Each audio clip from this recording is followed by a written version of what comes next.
Eu lembro exatamente de como tudo começou a mudar, mas olhando para trás agora, parece que os sinais sempre estiveram ali, só que eu não queria enxergar. Meu nome é Marilene e na época dessa história eu tinha 26 anos. Trabalhava numa fábrica de embalagens ganhando pouco, mas o suficiente para pagar aluguel e comida sem ter que dividir casa com ninguém. A vida não era fácil, mas era calma. Tudo começou a ganhar outro rumo quando conheci a Luana. Ela tinha mais ou menos a minha idade, talvez um pouco menos. Estávamos na mesma fila esperando para resolver um problema de cadastro num posto de atendimento. Eu estava irritada, cansada, e ela encostou do meu lado, rindo sozinha porque a senha dela era 243 e eles estavam atendendo a 58. Aquele riso fácil dela acabou arrancando um sorriso meu. E dali a pouco, a gente já estava conversando como se conhecesse fazia tempo. A Luana tinha uma luz própria. Eu sei que parece exagero, mas tem gente que chega num ambiente e muda o ar, sabe?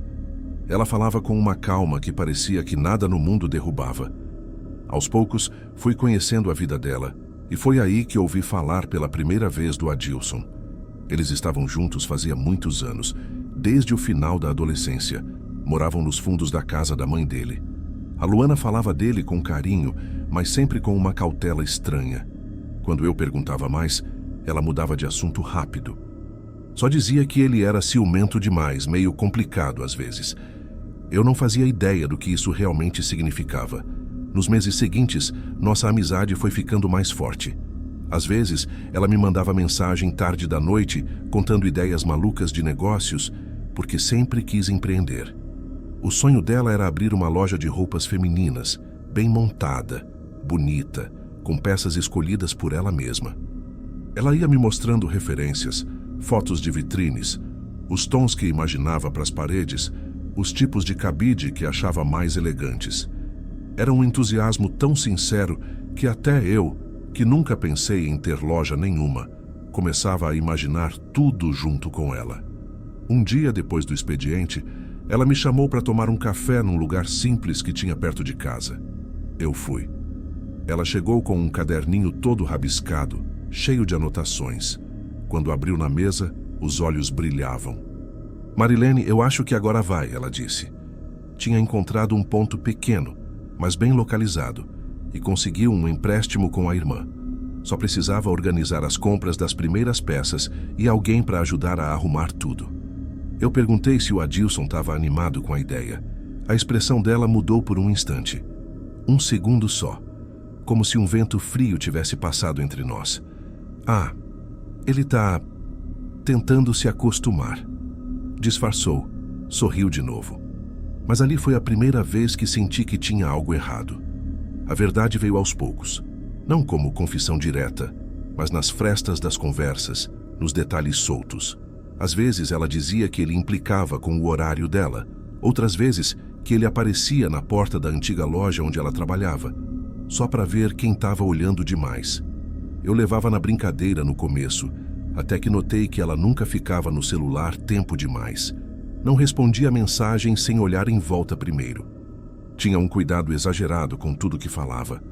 Ainda assim, quando a loja começou finalmente a tomar forma, a Luana ganhou uma felicidade que eu nunca tinha visto. Ela me chamou para ser a primeira funcionária, não porque eu tinha experiência, mas porque ela confiava em mim. Marilene, eu preciso de alguém do meu lado, alguém que eu sei que não vai puxar meu tapete. Eu aceitei na hora. Nas semanas que antecederam a inauguração, a gente praticamente morava no ponto comercial. Chegávamos cedo, varríamos, limpávamos o chão, montávamos cabide por cabide. A Luana fazia questão de escolher cada peça com cuidado, como se estivesse montando um quebra-cabeças perfeito. Às vezes eu via ela parada no meio da loja, olhando tudo, respirando fundo. Eu sempre quis isso, dizia baixinho. Era bonito de ver. O Adilson aparecia de vez em quando. No começo, eu tentei gostar dele. Era mais fácil acreditar que Luana só exagerava, que ele era só um marido protetor demais. Ele chegava quieto, encostava na parede observando a gente trabalhar como se fosse um fiscal. Não sorria, não ajudava. Só ficava ali, olhando tudo com uma cara fechada, que deixava a Luana tensa. Quando ela perguntava se ele queria um café ou se precisava de alguma coisa, ele dizia que não, e continuava parado como se estivesse esperando ela errar em alguma coisa. Teve uma tarde em que ele chegou sem avisar e pegou a gente testando combinações de roupas no manequim. A Luana estava animada, girando o manequim para ver como a luz batia. Ele interrompeu com uma pergunta seca. Você já terminou de pagar as contas desse mês? Ela congelou. Respondeu baixinho. Terminei sim, Adilson. Ele olhou para mim, depois para a loja, e disse que aquilo ali não ia dar futuro, que ela devia ter continuado onde estava, que arriscar dinheiro assim era irresponsabilidade. Eu fiquei sem reação. A Luana só concordou com a cabeça, mesmo sabendo que tudo que ele falava era mentira ou distorção. Quando ele foi embora, ela respirou fundo, como quem solta um peso preso no peito. Ele tá só estressado, justificou. Mas a forma como ela tremia enquanto amarrava o cabelo dizia outra coisa. Apesar disso, a loja ficou pronta. A fachada pintada num tom claro, as araras alinhadas, o cheiro das peças novas preenchendo o ar. Era pequena, mas charmosa. Tinha a cara da Luana. No dia da inauguração, ela acordou tão nervosa que chegou a derrubar a chave no chão 3 vezes antes de conseguir abrir a porta. Mas o movimento foi muito melhor do que a gente esperava. E foi aí que começou a verdadeira mudança. As vendas foram subindo devagar, mas sempre subindo. Quando completamos 1 mês aberto, a Luana me chamou no estoque e mostrou o caderno de anotações com os lucros. Marilene, eu tô ganhando mais do que no meu emprego antigo. Muito mais, ela disse, com aquele sorriso cheio de orgulho. Eu comemorei junto, claro. Mas no mesmo instante ela ficou séria. Eu ainda não contei isso pro Adilson. Ele não gosta muito quando eu falo dessas coisas. Aquela frase ficou na minha cabeça pelo resto do dia. Não porque ela parecia ter medo dele, mas porque parecia já esperar a reação ruim, como se fosse normal. O problema é que quanto mais a loja crescia, mais Adilson aparecia. Não para ajudar, mas para observar.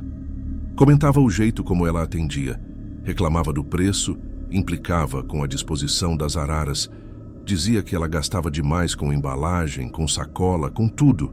Não importava o que ela fizesse, ele sempre achava um jeito de diminuir. Eu tentava não me meter. Era dona e marido, não era meu lugar. Mas eu via como a Luana murchava cada vez que ele aparecia, como perdia o brilho, como começava a duvidar de si mesma, mesmo quando a loja estava indo bem. A tensão entre eles não era gritante, não era o tipo de coisa que explode na nossa frente. Era silenciosa, constante, como água pingando no mesmo ponto do teto, um dia depois do outro, até amolecer tudo. E eu só percebi o quanto aquilo era perigoso tarde demais. A segunda fase da loja começou de um jeito que nem eu nem a Luana esperávamos. Depois de mais ou menos 3 meses de funcionamento, começaram a aparecer clientes que vinham de bairros mais distantes, dizendo que tinham visto elogios nas redes sociais ou que amigas recomendavam. A Luana ficava sempre sem jeito quando ouvia alguém elogiar a vitrine. Ela corava fácil, como se ainda não acreditasse que era capaz de ter construído aquilo. Durante aquele período, eu trabalhava direto com ela, todos os dias, abrindo a loja às 8 da manhã e fechando por volta de 8 da noite. A rotina era puxada, mas boa. Conversávamos sobre tudo. Clientes difíceis, combinações de roupas, pequenos ajustes na decoração. Só tinha uma coisa que fugia desse clima leve: o Adilson. Ele parecia ficar mais presente quanto mais a loja dava certo. E não era presença de parceiro, era de fiscal. Começou a aparecer quase todos os dias, sempre no final da tarde. Parava na porta com aquele jeito dele de braços cruzados, como se estivesse avaliando uma obra mal feita. Eu via a Luana mudar na hora. O corpo enrijecia, o sorriso apagava. Era automático. Às vezes ele entrava perguntando quanto tinha vendido no dia, e ela respondia com cuidado, como quem está pisando em vidro. Quando o número era alto, ele fazia uma cara estranha, meio amarga. Quando era baixo, dizia que tinha avisado que aquele negócio de escolher as peças pela internet era burrice. Ele nunca elogiava. Nunca dizia, "tô orgulhoso", nunca dizia, "você tá indo bem". e isso começava a corroer a Luana por dentro, mesmo ela tentando esconder. Eu tentava amenizar dizendo que todo negócio tinha dia bom e dia ruim. Mas Adilson sempre deixava no ar algum comentário venenoso antes de ir embora. Coisas como: essas clientes só voltam porque não sabem o que é loja de verdade. Ou qualquer uma faz renda se tiver sorte. Era sempre assim. Ele não explodia, mas envenenava o ambiente devagar. E eu via a Luana murchar um pouco mais a cada visita. Com o tempo, os clientes também começaram a notar. Teve um dia em que uma moça ficou até desconfortável porque ele ficou olhando para ela como se estivesse invadindo um território privado. Quando ela saiu, olhou para mim e disse baixinho: "Ele é seu segurança?" Eu não sabia o que responder. A gota d'água para mim veio numa manhã de sábado. Estávamos ajeitando as peças novas na vitrine quando a Luana recebeu uma mensagem dele. Ela leu, ficou pálida e guardou o celular sem dizer nada. Perguntei se estava tudo bem. "Ele quer vir aqui mais tarde conversar", ela disse sem me encarar. Era só isso, mas o jeito que ela disse me deu um arrepio ruim, não pelo conteúdo, mas pela reação. Ela parecia envergonhada, assustada, mas tentando disfarçar. A tarde passou devagar com aquele peso pairando sobre nós. A Luana tentava sorrir para as clientes, mas eu via que ela estava longe, pensando só no que Adilson queria conversar. E ele chegou. Por volta de 6 da tarde, ele entrou na loja com passos duros, nem cumprimentou. Chamou ela num canto entre o estoque e a arara de vestidos, onde a gente conseguia ouvir, mas não ver. A voz dele era baixa demais para entender as palavras exatas, mas dava para perceber o tom, ríspido, descontente, encharcado de ciúme. Aos poucos consegui distinguir algumas frases, querendo mandar em tudo. "Você não me respeita. Tão achando que você é alguma coisa." Eu fiquei parada, arrumando cabides sem precisar arrumar, tentando não demonstrar que estava ouvindo. Mas como não ouvir? Era impossível. Parecia que o ar da loja tinha ficado mais pesado. Luana voltou depois de uns 5 minutos, tentando sorrir, mas os olhos estavam vermelhos. Disse que precisava respirar um pouco e foi ao banheiro. Adilson ficou ali, plantado, como se fosse parte da mobília. Olhou para mim e perguntou: "Ela tá muito cheia de si ultimamente, né?" Fiquei muda, não respondi uma palavra. Ele riu, como se minha falta de resposta confirmasse algo que só fazia sentido na cabeça dele, e saiu sem se despedir. Quando a Luana voltou, disse apenas: "Desculpa por isso, Marilene", como se fosse ela quem tivesse feito algo errado. A partir daquela semana, comecei a perceber outra coisa. Ele se irritava quando funcionários, no caso eu, tratavam ela com respeito. Teve um dia em que eu perguntei a ela sobre o pagamento de uma mercadoria, porque era a dona, era ela quem organizava tudo. O Adilson ouviu e interrompeu: "Pode perguntar para mim também, tá? Não é só ela que cuida das coisas aqui." Mas ele não cuidava de absolutamente nada. A Luana tentava apaziguar na hora, dizendo que eu podia repassar tudo para ele. Mas quando ele saía, ela respirava fundo e pedia que eu continuasse tratando dos itens com ela mesma. Parecia viver tentando agradar os dois mundos, o da loja e o do Adilson. E isso estava acabando com ela. O negócio crescia, a clientela aumentava, as contas estavam todas em dia, e a Luana começou a ganhar melhor que ele. Foi nesse período que notei que o humor dele piorou. Ele não se alegrava pelo sucesso da mulher, se ofendia, e isso foi se tornando mais claro a cada dia. Ele começou a reclamar da roupa que ela usava na loja, dizendo que era desnecessária. Depois implicou com o plano dela de contratar outra funcionária para ajudar aos sábados. "Como assim você quer colocar mais gente aqui? Já não basta ela ficar te rodeando o dia inteiro?" Ele se referia a mim. No meio disso tudo, a Luana tentava continuar leve, como se nada a abalasse. Mas depois de fechar a loja, quando a gente guardava a última caixa no estoque, vi que ela ficava com a mão tremendo. "Eu não sei mais como lidar com ele, Marilene", ela confessou um dia. Falou assim, baixinho, quase num sussurro. "Parece que quanto mais eu faço as coisas darem certo, mais ele me odeia. Eu tentei falar para ela procurar ajuda da família, mas ela disse que não queria preocupar ninguém. Ele nunca passou dos limites. Só fala demais. Só isso. A forma como ela disse só isso me doeu. Tinha um conformismo triste ali, como se ela estivesse tentando se convencer de que estava tudo bem. Mas eu sabia que não estava. Os episódios seguintes provaram isso.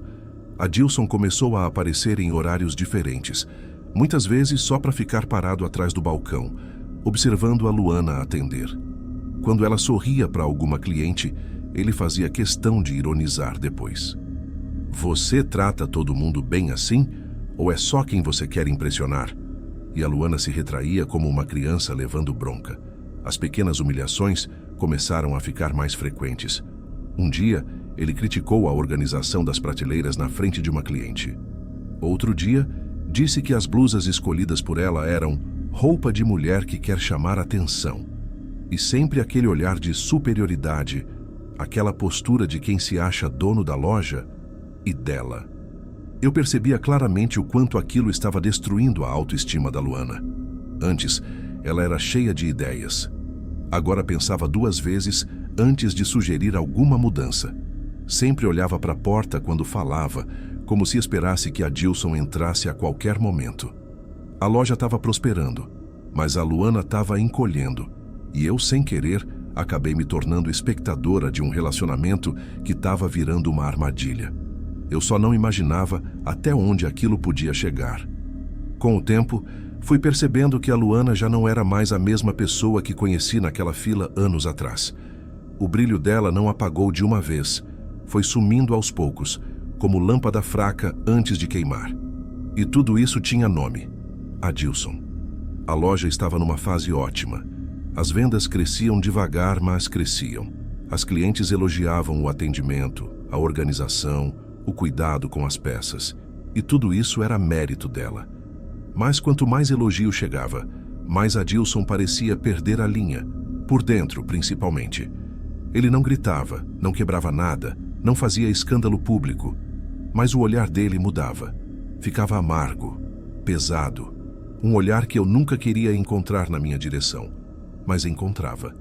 Foi numa terça-feira à tarde que percebi pela primeira vez um tipo de tensão nova no ar. A loja estava cheia e a Luana sorria enquanto ajudava uma senhora a escolher um vestido. Eu estava no balcão etiquetando algumas peças novas.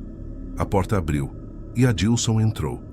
Não tinha nada de diferente no jeito dele andar ou falar, mas o clima caiu na hora. Ele ficou parado olhando a Luana conversar com a cliente, como se aquilo fosse uma afronta pessoal. Depois passou perto de mim e murmurou: "Ela vive sorrindo demais aqui dentro." Fingi que não ouvi, mas ouvi. E aquilo ficou martelando na minha cabeça. Naquela mesma semana, ele apareceu 2 vezes no mesmo dia. A primeira foi perto da hora do almoço, só para perguntar se a Luana ia demorar muito para voltar para casa. Ela respondeu que sim. Ainda tinha 2 entregas para organizar, umas notas para conferir. A segunda aparição foi às 7 da noite, 10 minutos antes de fecharmos. Ele entrou mais impaciente, sem olhar para mim.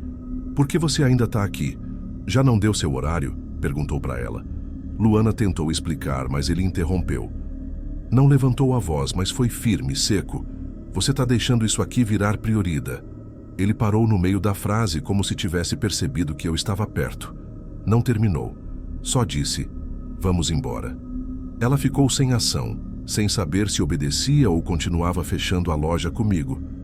Por fim, pediu desculpa e saiu com ele, deixando eu terminar tudo sozinha. Depois daquela noite, ela me mandou mensagem. Um áudio curto, a voz trêmula. "Desculpa deixar você terminando tudo, Marilene. Ele estava num dia ruim." Eu respondi que estava tudo bem, mas não estava. Aquela reação dele não era sobre horário, era sobre controle. Nos dias seguintes, a situação piorou. Ele começou a implicar com qualquer coisa que envolvesse a autonomia dela. Se ela queria comprar peças novas, ele reclamava do gasto. Se queria mudar a vitrine, ele dizia que assim ninguém ia entrar. E se eu perguntava algo para ela, ele respondia por cima como se a loja fosse dele. A Luana tentava não dar importância, mas eu via como aquilo corroía a autoconfiança que ela lutou tanto para construir. Numa manhã de quinta-feira, percebi que ela tinha chegado diferente. Tinha uma marca roxa quase escondida abaixo da manga. Ela tentou puxar a blusa para cobrir, mas não conseguiu disfarçar completamente. Lu, o que houve aí? Ela hesitou. Disse que tinha batido o braço na borda da cama. Não acreditei. E ela viu no meu olhar que eu não acreditei.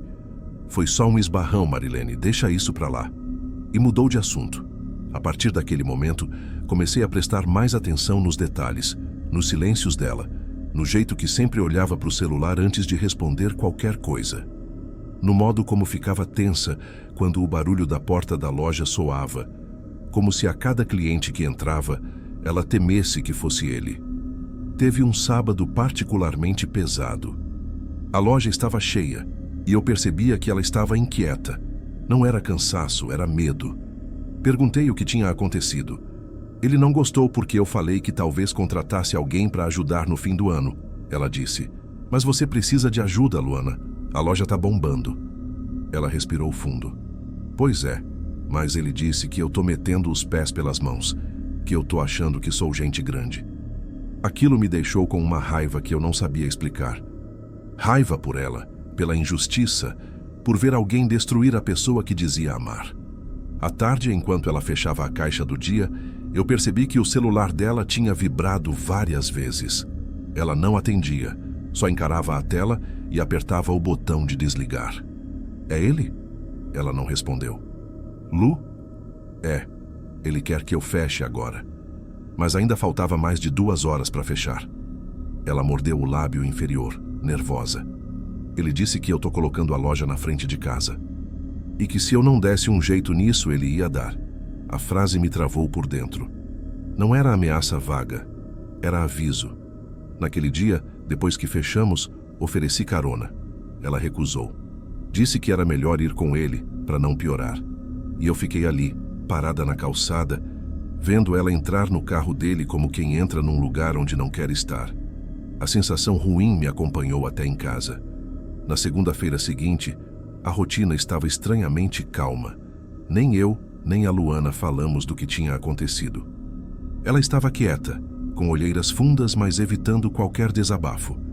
Até que, perto do meio-dia, ele apareceu de novo. Dessa vez, com uma postura diferente. Entrou rápido, sem olhar para os lados, foi direto até ela e começou a perguntar, baixinho, mas num tom duro, sobre um pagamento que ela ainda não tinha feito. Eu estava esperando a confirmação da fornecedora, a Dilson. Ela explicou. Você vive esperando alguma coisa, ele respondeu. Eu cheguei a dar um passo na direção deles, mas a Luana me lançou um olhar como quem diz, não se mete. Eu dei meia volta, mas fiquei tremendo por dentro. Quando ele saiu, ela se encostou no balcão. Os olhos estavam marejados. Marilene, você já trabalhou com alguém que faz você sentir que nada que faz é certo? Eu respondi que sim, mas não desse jeito. Ela balançou a cabeça, derrotada. Eu não sei mais quem eu sou. Cada vez que eu tento crescer, ele puxa meu tapete. Parece que ele não quer perder o controle. Você não é propriedade dele, eu disse. Ela me deu um sorriso triste. Para ele, acho que eu sou. Naquela tarde, algo aconteceu que me marcou profundamente. Estávamos arrumando umas peças novas quando Luana comentou num tom baixo. Se eu continuar com esse negócio da loja, acho que ele vai perder a cabeça. Eu congelei. Lu, o que você quer dizer com isso? Ela não respondeu. Só ficou olhando para o nada, mexendo nos cabides sem ver o que fazia. E eu senti pela primeira vez que aquilo não era exagero. Era um aviso real. No dia seguinte, a tensão estava ainda mais forte. A Luana chegou atrasada, coisa que nunca acontecia. Entrou na loja devagar, com o olhar perdido. Desculpa, eu não dormi direito, disse. Quando tirou a bolsa do ombro, percebi um machucado novo na mão. Lu, ele fez isso? Ela fechou o punho imediatamente, escondendo. Marilene, por favor, não pergunta. Aquilo me deu vontade de chorar, mas respirei fundo. Você precisa se proteger, Luana. Eu tô tentando, mas ela não estava, ou não conseguia, ou tinha medo demais. O dia foi inteiro carregado. Até que perto do fechamento, ela me olhou com uma expressão que eu nunca tinha visto nela. Pânico. Ele tá vindo pra cá, disse, checando o celular. E daí? Ele vem sempre. Hoje ele tá diferente. O jeito que ela falou me gelou por dentro. Não era drama, não era exagero. Era medo real, puro, direto. E eu não fazia ideia do que estava prestes a acontecer. Aquele final de tarde começou estranho antes mesmo de Adilson chegar. A Luana estava inquieta, andando de um lado para o outro, endireitando coisas que já estavam certas, verificando etiquetas que já estavam presas, dobrando roupas que já estavam dobradas. Eu tentei conversar, mas ela não conseguia manter o foco em nada. O sol já tinha baixado, e o amarelo fraco que entrava pela vitrine deixava a loja com um tom meio triste. Faltavam cerca de 40 minutos para fecharmos, quando o celular dela vibrou de novo. Ela olhou a tela, empalideceu e só disse: "Ele tá perto." Eu senti um frio na barriga. Até então, Adilson nunca tinha feito nada diretamente violento na minha frente. Mas o clima, nos últimos dias, tinha algo diferente, mais pesado, mais perigoso. A porta abriu sem aviso. Adilson entrou com passos rápidos, a respiração pesada, e fechou a porta com força. Não chegou a bater, mas fez um barulho seco o suficiente para deixar o ar denso. Ele nem me olhou, foi direto até a Luana. "Eu te liguei", foi a primeira coisa que ele disse. Ela tentou manter a calma. "Eu estava atendendo a Adilson. Tinha cliente aqui até agora há pouco." Ele deu um sorriso curto, irônico. "Cliente, claro." Eu fiquei parada atrás do balcão, olhando tudo sem saber o que fazer. Não adiantava tentar disfarçar. Aquilo não era só uma discussão de casal. Era outra coisa, outra temperatura. "Vamos conversar lá fora", ela sugeriu, num tom baixo, quase suplicando. "Não", ele respondeu. Foi seco, direto. "Vamos conversar aqui." A Luana olhou para mim rapidamente. Um pedido silencioso para eu ficar calma, para não me meter. Mas o olhar dela também dizia outra coisa. Medo. Medo puro, medo grande, medo de verdade. Adilson começou a falar num tom baixo, mas cheio de veneno. "Você anda achando que é quem, Luana? Hein? Vem aqui e fica sorrindo para cliente, mandando e desmandando como se fosse alguém importante." "Adilson, por favor." "Não aqui", ela murmurou. "Claro que aqui", ele repetiu. "É aqui que você gosta de bancar a entendida. Aqui que você se acha melhor do que eu." A voz dele não era alta, mas tinha algo nela que arrepiava. Não era fúria estourando. Era fúria contida. E isso sempre é pior. "Eu não tô achando nada. Eu só tô trabalhando", ela respondeu. E foi aí que ele se aproximou demais.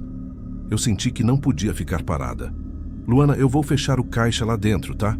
Eu disse, tentando me afastar discretamente, como se eu não estivesse prestando atenção na briga. Mas a verdade é que eu só queria pegar meu celular e estar perto da porta do estoque caso precisasse pedir ajuda. Só que Adilson me ouviu. "Você fica aí", ele disse, me encarando pela primeira vez na noite.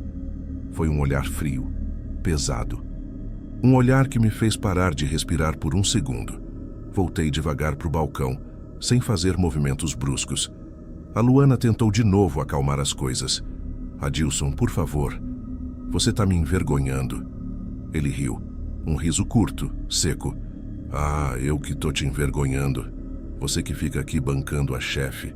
Você acha mesmo que essas pessoas aqui te respeitam?" Ele apontou para mim. "Ela só te bajula porque precisa do emprego.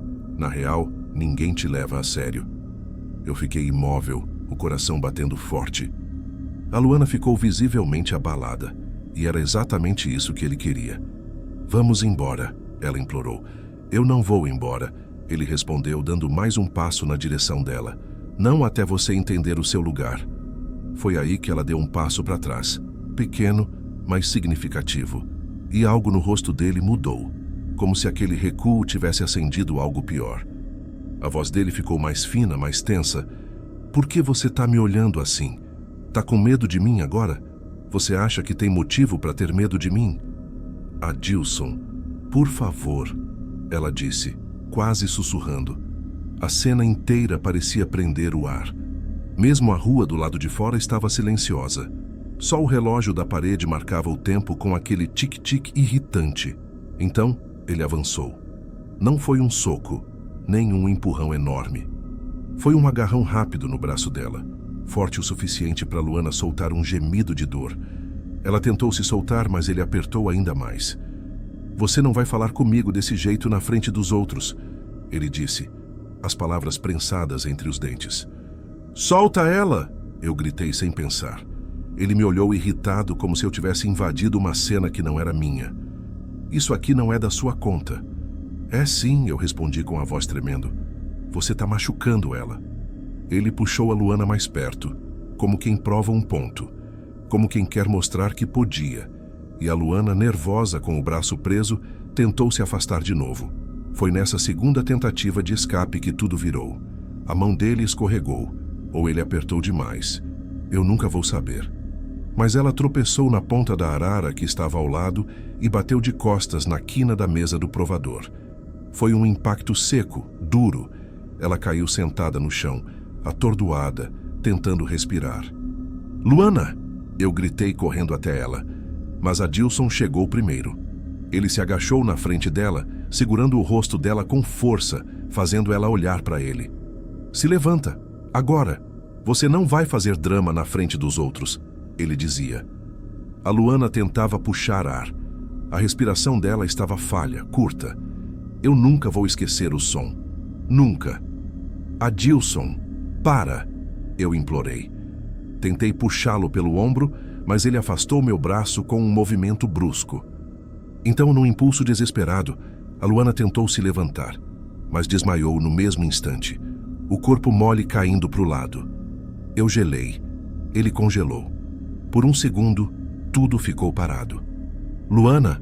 Eu chamei, sacudindo ela de leve. Nada.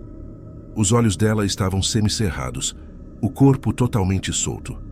Adilson começou a repetir o nome dela também, mas não era por preocupação.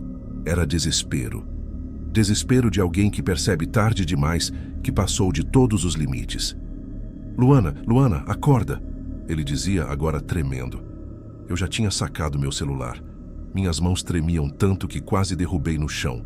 Disquei o serviço de emergência, pedi ajuda. A voz saiu trêmula, mas consegui explicar tudo. Enquanto isso, Adilson tentava balançar a Luana, mas ela não reagia. Quando ele percebeu que eu estava no telefone, virou para mim com olhos surtados. Você não viu nada. Ela desmaiou sozinha. Você não vai falar nada. Não vai falar nada, ouviu? Eu recuei, encostando no balcão. Eles já estão vindo, eu disse, quase sem voz. Ele olhou para a porta, olhou para Luana, olhou para mim e fugiu. Saiu correndo como um covarde, desaparecendo pela rua. A ambulância chegou, a polícia também. Eles tentaram reanimá-la ali mesmo, depois no hospital. Eu fiquei sentada numa cadeira dura, olhando para o nada, esperando alguém me dizer que ela ia acordar. Mas, algumas horas depois, um médico veio falar comigo. E eu soube antes mesmo dele abrir a boca. Já era tarde. Ela não resistiu. O atestado falava de trauma interno forte na região do tórax e complicação respiratória. A quina atingiu em cheio logo abaixo do externo, num ponto frágil. Depois, explicaram que o impacto ali pode parar a respiração, causar hemorragia interna silenciosa. Não foi a queda sozinha, foi o lugar, a força, o corpo já em pânico. Não foi acidente, não foi mal súbito, foi ele. O aperto, o impacto, o pânico. Ele destruiu o que restava dela. A loja fechou, para sempre. Eu fui até o fim. Depoimento, reconhecimento, tudo. Adilson foi encontrado alguns dias depois tentando se esconder. Foi preso. E mesmo assim, nada traz ela de volta. Hoje eu passo às vezes em frente ao antigo ponto. A vitrine está apagada, como se nunca tivesse existido o sonho que a Luana construiu com tanto amor. E toda vez que paro ali, lembro das palavras dela no dia em que inauguramos. Marilene, eu sempre quis isso. E do jeito que ela olhava a loja como quem olha um sonho vivo. Eu só não sabia, eu não podia imaginar, que o que ela mais queria seria justamente a coisa que ia colocá-la no caminho de alguém que não suportava ver ela brilhando. E é isso que mais dói. Porque, no fundo, ele nunca odiou a loja. Ele odiava ver ela livre. Pessoal, um rápido recado antes de prosseguirmos. Já está disponível o clube de membros do canal TEL, Histórias de Terror. Se você quiser e puder apoiar, isso ajuda muito no crescimento do canal. Você pode conferir todos os benefícios clicando no botão Seja Membro aí embaixo. Quem puder apoiar, muito obrigado. E quem não puder, a gratidão é exatamente a mesma. Obrigado de coração a todos.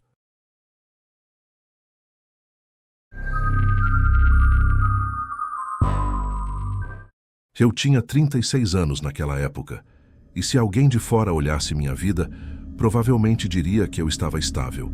Emprego fixo, casamento de anos, rotina organizada. Eu mesmo repetia isso na cabeça, como quem tenta se convencer de algo que já não sente mais. Morávamos num apartamento comum, desses de prédio antigo, nada sofisticado, mas bem localizado. Não vou citar exatamente onde, só digo que era numa região urbana movimentada, daquelas em que o barulho nunca some totalmente, nem de madrugada. Eu acordava todos os dias antes da Lisa. Sempre fui assim. Gosto de silêncio de manhã. Preparava café, deixava tudo encaminhado, separava roupa, conferia conta para pagar. Ela dizia que eu parecia um funcionário da própria casa. Falava rindo, mas não era um riso leve. Era aquele riso que vem com algo atravessado junto. No começo do relacionamento, eu achava que era só o jeito dela. Lisa sempre foi intensa, emocionalmente instável, mas carismática. Quando estava bem, iluminava qualquer ambiente. Quando não estava, tudo girava em torno dela. Ela tinha crises que surgiam sem aviso. Podia ser por algo que eu disse errado, ou por algo que deixei de dizer. Às vezes, por nada que eu conseguisse identificar. Nessas fases, ela ficava fria. Não gritava, não discutia. Simplesmente me ignorava. Passava por mim como se eu fosse parte da mobília. No começo, eu tentava conversar. Perguntava o que tinha acontecido. A resposta era sempre a mesma. Se você não sabe, não adianta eu explicar. Com o tempo, aprendi que pedir explicação só piorava. Passei a pedir desculpa direto. Mesmo sem saber pelo quê.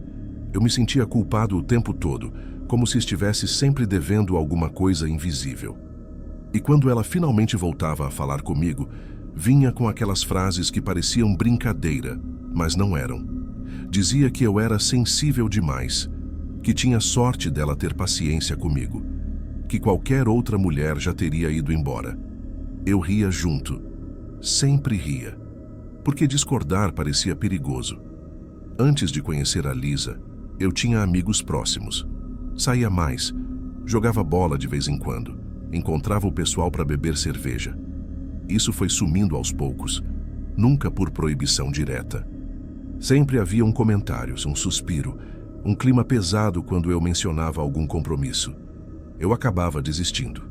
Dizia para mim mesmo que era fase, que relacionamento exige adaptação. Hoje entendo que adaptação virou anulação.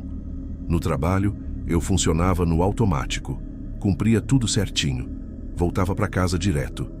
Lisa dizia que gostava disso em mim, que eu era confiável, previsível. Essa palavra começou a aparecer com mais frequência, previsível. Ela dizia como quem aponta um defeito pequeno, mas constante. Foi mais ou menos nesse período que o nome do Ricardo começou a surgir nas conversas. Nada demais no começo. Um colega do trabalho dela, sempre em tom de crítica. Imaturo, impulsivo, fala demais. Eu escutava, concordava, não dava muita importância. Mas era estranho como ela sempre voltava a falar dele, como se ele estivesse sempre presente, mesmo quando não estava. Eu lembro de uma noite específica. Era meio de semana. Lisa chegou mais tarde do que o normal. Disse que tinha ficado presa no trabalho. Falou isso enquanto tirava os sapatos, sem olhar para mim. Eu perguntei se estava tudo bem. Ela respondeu que sim, com aquele tom que encerra qualquer conversa. Fui para a cozinha, lavei um copo, voltei. A bolsa dela estava jogada no sofá aberta, o celular dentro, com a tela acesa, mostrando notificações recentes. Eu parei. Fiquei olhando aquilo por alguns segundos. Não toquei. Não cheguei perto. Aquela cena me deu um aperto estranho no peito, como se eu estivesse diante de algo que não queria confirmar. Ela saiu do banho, pegou o celular rapidamente e mudou de assunto. Falou de qualquer coisa. Eu acompanhei. Sempre acompanhei. Pouco tempo depois, percebi que ela tinha mudado a senha do celular. Quando perguntei, ela riu. Disse que eu estava ficando paranoico. Aquela palavra ficou ecoando na minha cabeça. Paranoico. Passei a duvidar de mim mesmo, de cada sensação ruim que aparecia. A Lisa começou a sair mais. Dizia que precisava de espaço, que eu era grudado demais. Eu tentei mudar. Dei espaço. Mais ainda, passei a me sentir como alguém que mora na mesma casa, mas não ocupa lugar nenhum. O relacionamento já não tinha carinho. Não tinha conversa de verdade. Só uma convivência tensa em que eu estava sempre tentando não errar. Eu achava que isso era o pior que poderia acontecer. Não imaginava que aquilo ainda era só o começo. Naquela época, eu ainda acreditava que se eu fosse paciente o suficiente, tudo se ajustaria, que era só uma fase ruim. Eu não entendia que o problema não era uma fase, era a estrutura inteira da minha vida, montada em torno de alguém que nunca me viu como igual. E enquanto eu me esforçava para manter tudo em pé, algo já estava se movendo fora do meu controle. Algo que eu ainda não conseguia enxergar direito, mas que já me observava de longe, silencioso, esperando o momento certo de entrar de vez na nossa história. Depois daquele período estranho em que o nome do Ricardo começou a surgir com frequência demais, a Lisa mudou de um jeito difícil de explicar. Não foi distância física. Ela continuava ali, dormindo na mesma cama, comendo à mesma mesa. Mas parecia menos presente, mais segura de si, menos interessada em mim. Passou a se arrumar mais para sair. Não perguntava mais se a roupa estava boa. Antes, qualquer detalhe virava discussão. De repente, não importava. Ela saía e pronto. Quando eu perguntava para onde ia, respondia rápido demais, como quem já tinha ensaiado. Trabalho, reunião, aniversário de colega. Sempre alguém que eu não conhecia. Eu comecei a sentir aquela sensação incômoda de estar sobrando na própria casa. Como se minha função ali já tivesse sido cumprida, mas ninguém tivesse me avisado ainda. Tentei ignorar.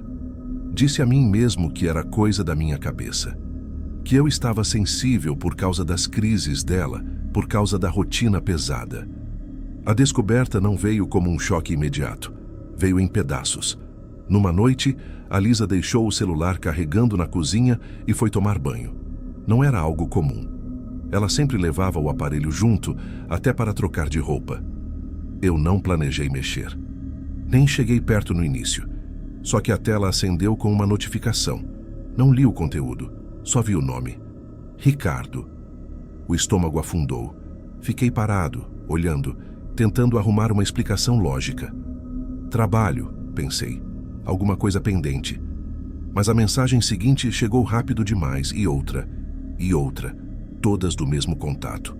Eu não abri nenhuma. Não precisei. O jeito como aquilo aconteceu já dizia mais do que qualquer texto.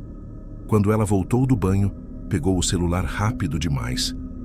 Olhou para mim por um segundo, como se estivesse avaliando se eu tinha visto algo. Não perguntou, não comentou. Guardou o aparelho e seguiu a noite como se nada tivesse acontecido. Nos dias seguintes, comecei a prestar atenção em coisas que antes eu ignorava. Mudanças pequenas de comportamento. Ela saía de casa e ficava mais tempo fora. Chegava com um humor diferente, às vezes irritada, às vezes estranhamente leve.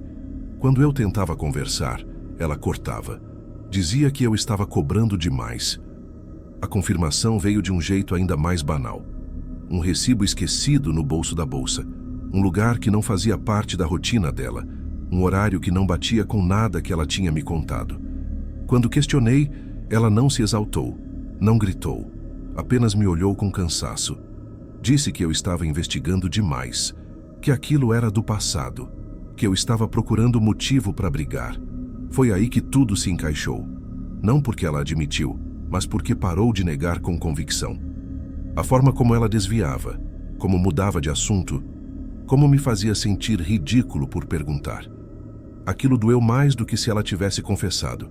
Passei dias andando pela casa como um estranho, pensando em tudo o que eu tinha deixado de fazer, de dizer, de ser. Pensando em quando eu tinha me tornado alguém tão fácil de substituir. Quando finalmente falei de forma direta, não houve drama. Ela suspirou.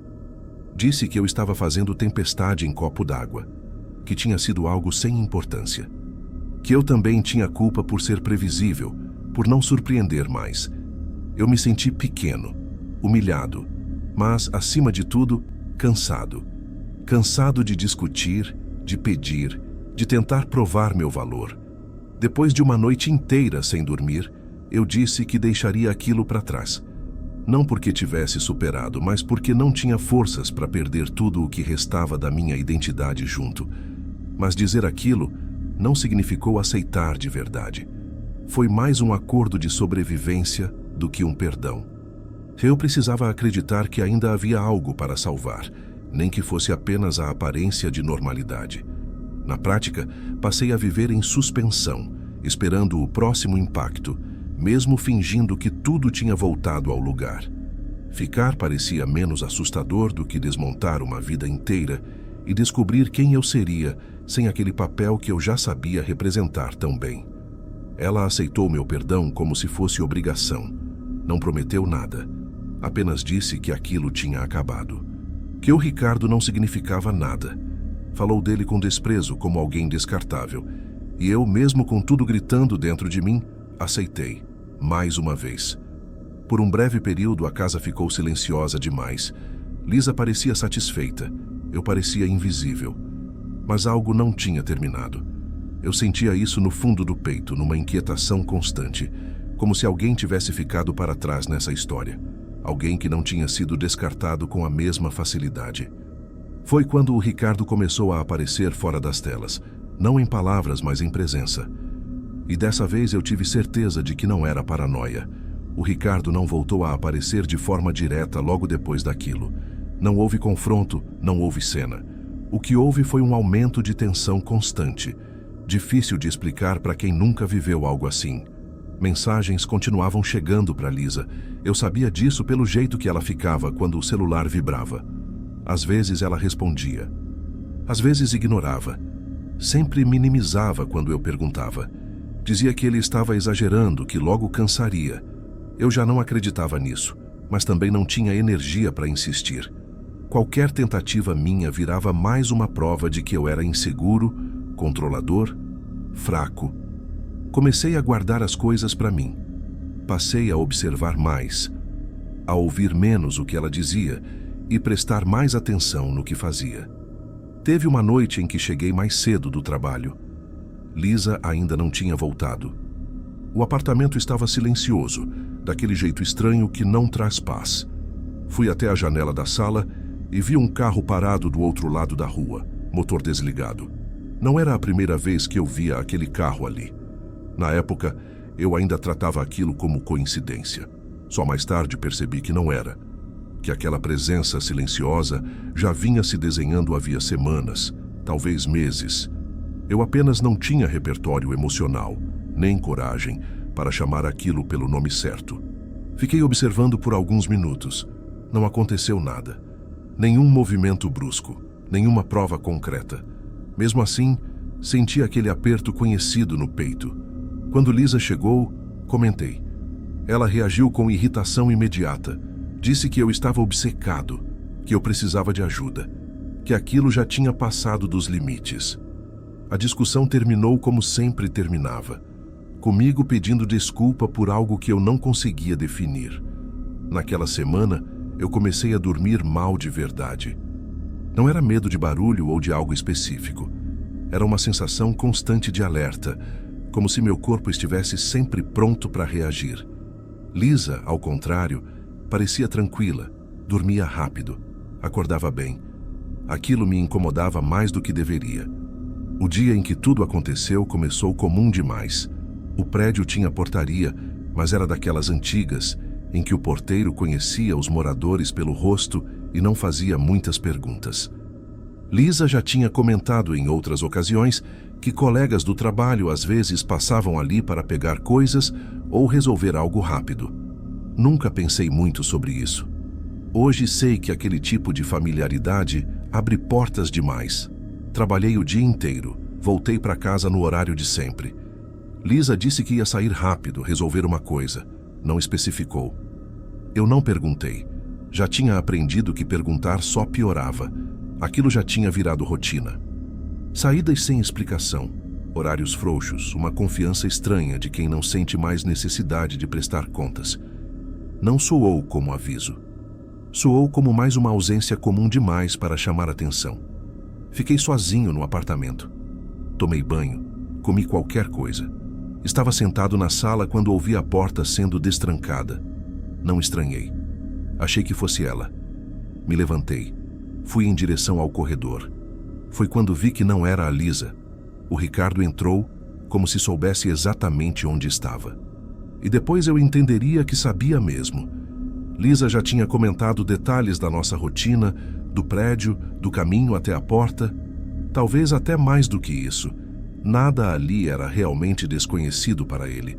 Não parecia nervoso, não parecia hesitante. O olhar dele foi direto para mim. Havia algo decidido ali, algo que já tinha passado do ponto de volta.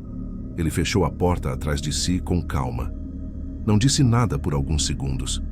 Eu também não. Quando falou, foi num tom baixo, controlado. Disse meu nome. Aquilo me gelou. Perguntei o que ele estava fazendo ali. Ele respondeu que precisava resolver uma coisa, que aquilo não era comigo, mas que eu estava no meio. Tentei manter a calma. Disse que a Lisa não estava. Ele riu. Disse que sabia. Disse que ela sempre mentia. A conversa não durou muito. Em algum ponto, ficou claro que ele não estava ali para conversar. Ele se aproximou rápido demais. Houve um empurrão, um desequilíbrio. O mundo pareceu encolher naquele instante. Lembro do choque do corpo contra a parede, da dificuldade para respirar direito. Não vou entrar em detalhes, só digo que ele tentou me matar de forma direta, sem hesitação. Não era ameaça, era execução. Enquanto lutávamos, ele repetia que tudo aquilo acabaria se eu não existisse mais, que ela voltaria para ele, que eu era o erro. Em algum momento, ouvi a porta sendo destrancada de novo. Lisa entrou. O barulho fez o Ricardo hesitar por um segundo. Eu olhei para ela. Ela olhou para nós. E não fez nada. Esses segundos foram os mais longos da minha vida. Ela não gritou. Não correu. Não tentou impedir. Apenas ficou ali, parada, avaliando a cena. O olhar dela não era de medo, era de indecisão, como se estivesse calculando algo. Aquilo me atravessou de um jeito que nenhuma agressão física conseguiu. Foi essa hesitação que me deu força para reagir. Empurrei o Ricardo com tudo que tinha. Ele perdeu o equilíbrio, bateu em um móvel. Aproveitei para sair do alcance dele e gritar por ajuda. Só aí a Lisa se mexeu. Gritou também. O Ricardo recuou, confuso, como se só então tivesse percebido o tamanho do que estava fazendo. Ele fugiu do apartamento logo em seguida. A polícia foi chamada. Houve depoimentos, perguntas, aquele processo todo que parece distante quando a cabeça ainda está em choque. O Ricardo foi localizado depois. Não vou entrar em detalhes legais. Houve medida protetiva, registros, audiências. Nada disso apagou o que aconteceu, mas criou distância suficiente para que ele não tivesse mais acesso à nossa vida. Não foi justiça plena, foi contenção. E naquele momento era o máximo que eu conseguia desejar. O que importa é que ele não voltou mais. Fisicamente, eu me recuperei. Alguns dias de dor, marcas que desapareceram com o tempo. Psicologicamente, algo se quebrou de vez. Depois daquela noite, a Lisa tentou agir como se tudo tivesse sido um mal-entendido. Disse que ficou paralisada, que foi choque, que não sabia o que fazer. Eu escutei, não discuti, mas já não importava. Eu sabia o que era paralisia. Já tinha sentido medo de verdade antes. Aquilo não era medo, era cálculo. Era alguém tentando decidir de que lado a vida ia cair. e perceber isso foi mais definitivo do que qualquer palavra dita naquela noite, porque eu entendi, finalmente, que o verdadeiro perigo nunca foi o Ricardo. Ele foi só a consequência, o reflexo de algo que eu me recusei a enxergar por anos. Passei muito tempo tentando ser suficiente para alguém que sempre me viu como substituível. Me diminuí, me calei, me moldei. E no momento em que minha vida esteve em risco, a pessoa que mais deveria ter me protegido hesitou. Os dias seguintes passaram como se alguém tivesse diminuído o volume do mundo, mas deixado o ruído ligado. Depois daquela noite, quase não conversamos. Não por acordo, mas por esgotamento. Qualquer palavra parecia inútil, como tentar remendar algo que já não sustentava peso nenhum. A casa virou apenas um lugar de passagem. Foram semanas em que o tempo perdeu contorno. Dormíamos em horários diferentes, evitávamos os mesmos espaços, falávamos apenas o necessário. Não houve reconciliação nem confronto, apenas desgaste contínuo. Um tempo depois, eu saí daquele apartamento. Não houve briga, não houve pedido para ficar. Lisa aceitou com a mesma frieza com que sempre aceitou tudo que eu ofereci. Talvez porque no fundo eu já não fosse útil. Hoje, quando olho para trás, entendo que sobrevivi a duas coisas naquela noite: a tentativa de assassinato e a ilusão de que eu era amado. A primeira deixou marcas que sumiram. A segunda deixou uma clareza que não vai embora.